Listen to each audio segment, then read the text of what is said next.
السلام علیکم جی، میں ہوں جنت انصاری۔ جیسا کہ آپ جانتے ہیں کہ میرے چینل پہ اکثر ایسی لڑکیاں اور عورتیں ویڈیوز بنواتی ہیں جو کہ حالات کی ماری ہوتی ہیں۔ آج جو لڑکی آئی ہے اس کی سٹوری ایسی ہے کہ جو آپ نے نہ کبھی سنی ہوگی نہ دیکھی ہوگی۔ آئیں کرتے ہیں ان سے بات۔ جی السلام علیکم۔ وعلیکم السلام۔ کیا نام ہے آپ کا؟ میرال۔ جی میرال، آپ مجھے بتائیں کہ آپ کے والدین کہاں کے رہنے والے ہیں؟ حیدرآباد کے رہنے والے تھے، لیکن اب وہ نا وہاں سے یو کے چلے گئے ہوئے تھے۔ یو کے چلے گئے ہیں؟ تو ابھی آپ کن کے پاس رہ رہی ہیں؟ اب وہ مجھے میرے پھپھا پھوپھی کے پاس چھوڑ کے گئے تھے کہ میں ان کے پاس رہوں گی۔ اب تو ان کی وفات ہو چکی ہے، میرے والد اور والدہ کی۔ تو اس کے بعد میرے پھپھا اور پھوپھی نے میرے پہ بڑے ظلم وغیرہ کیے۔ انہوں نے مجھ سے کام وغیرہ کروایا، ہانڈی وغیرہ، صفائی، کپڑے دھونے، ہر چیز وغیرہ۔ اپنی اولاد کو اچھا کھلایا پلایا، جبکہ میرے ماں باپ مجھے باہر سے پیسے ہی بھیجتے تھے، وہ انہیں کے پاس آتے تھے۔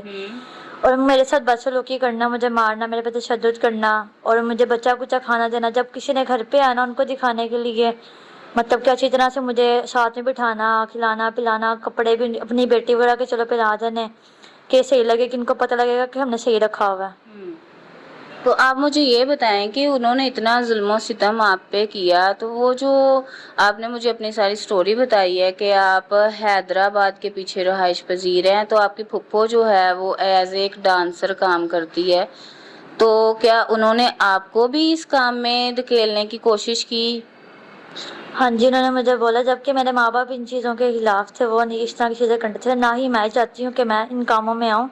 میں مسلمان ہوں، نہ اس طرح کی چیزیں کرنی چاہیے، اللہ کو بھی جواب دینا مرنے کے بعد انسان نے۔ ظاہر ہے یہ دنیا تو 2-4 دن کی ہے۔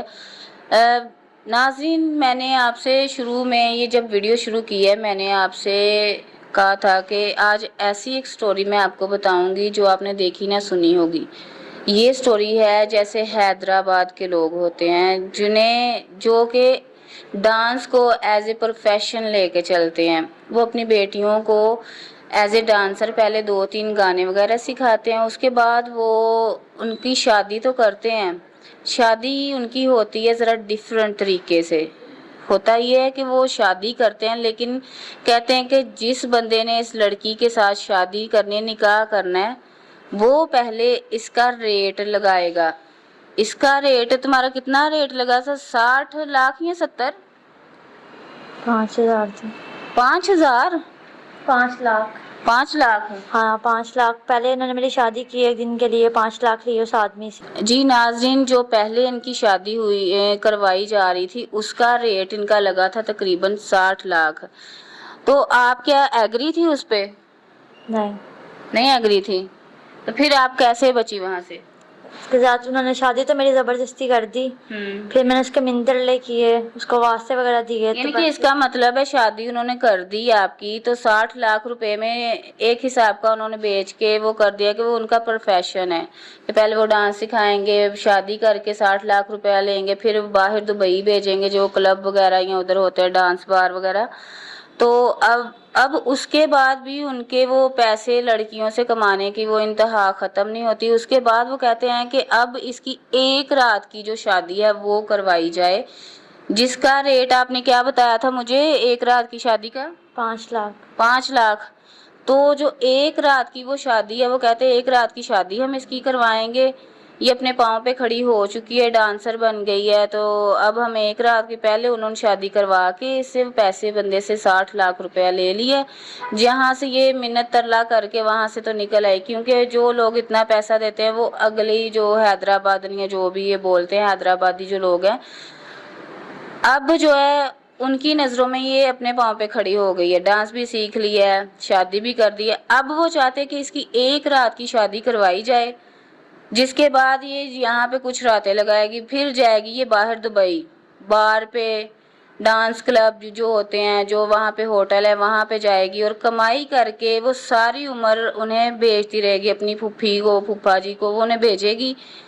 پہلے بھی انہوں نے ظلم کی انتہا کی ہے، اس پہ کام وغیرہ کروائے ہیں۔ تو آپ کیا ایگری ہیں یہ سارا کچھ کرنے پہ؟ نہیں ایگری نہیں ہے آپ، تو آپ میرے پاس آئی ہیں، تو آپ کیا چاہ رہی ہیں؟ میں یہ چاہ رہی ہوں کہ مجھے باہر جاتے ایک جگہ رہنے کی رہائش وغیرہ مل جائے۔ ابھی تو فی الحال آپ نے مجھے یہاں پہ رکھا ہوا، کتنے ٹائم تک رکھ لیں گے؟ اور اس کے بعد میری تھوڑی بہت امداد وغیرہ کی جائے تاکہ میں باہر جاتے اپنے گھر پہ رہ سکوں سکون سے۔ اور اگر کوئی ایسا بھائی جو کہ آپ کے سر پہ ہاتھ رکھے، کوئی پاکستانی ہو یا اوورسیز ہو، جو کہ اسے اس دلدل سے نکالے، مجھے نہیں لگتا کہ یہ کوئی عام لائف ہے یا اس طرح. اگر وہ بائیکاٹ کر رہی ہے اس چیز کا، وہ کہہ رہی ہے کہ جو اللہ نبی کے بنائے ہوئے اصول ہے میں ویسے زندہ رہنا چاہتی ہوں، مجھے یہ دھندے میں نہیں پڑنا، تو کیا آپ میں سے، میرا سوال ہے آپ لوگوں سے، کیا آپ لوگوں میں کوئی ایسا بندہ ہے جو اس کے سر پہ ہاتھ رکھے، اسے اپنی بہن بیٹی سمجھ کے اس کی یا تو مدد کرے، یا پھر کوئی ایسا بھائی جو عزت کی زندگی اسے دے، اسے گھر بھی مہیا کرے، کھانے پینے کے لیے بھی اور رشتے بھی، اور مخلص ہو کے اس کے ساتھ چلے؟ تو کیا آپ، اگر میں آپ کی شادی اگر کوئی آپ سے کرنا چاہے تو آپ کر لیں گی؟ جی کر لوں گی.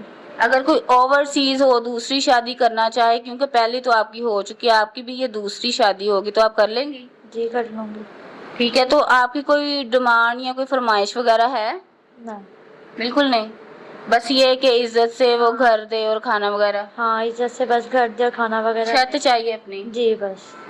جی ناظرین، آپ نے سن لیا ان کا انٹرویو. میں خود ان کا انٹرویو جب انہوں نے میرے ساتھ بات چیت کی، میرے ساتھ رابطہ کیا، میں خود حیران ہو گئی کہ آج کے دور میں بھی ایسا ہو رہا ہے، جو کہ حیدرآباد ڈانسرز کے نام سے یہ مشہور ہوتا ہے کہ یہ اس طرح سے اسٹوری چل رہی ہے. خیر ناظرین، یہ جو بچی ہے یہ نہیں چاہتی کہ اس کے ساتھ ایسا کچھ ہو.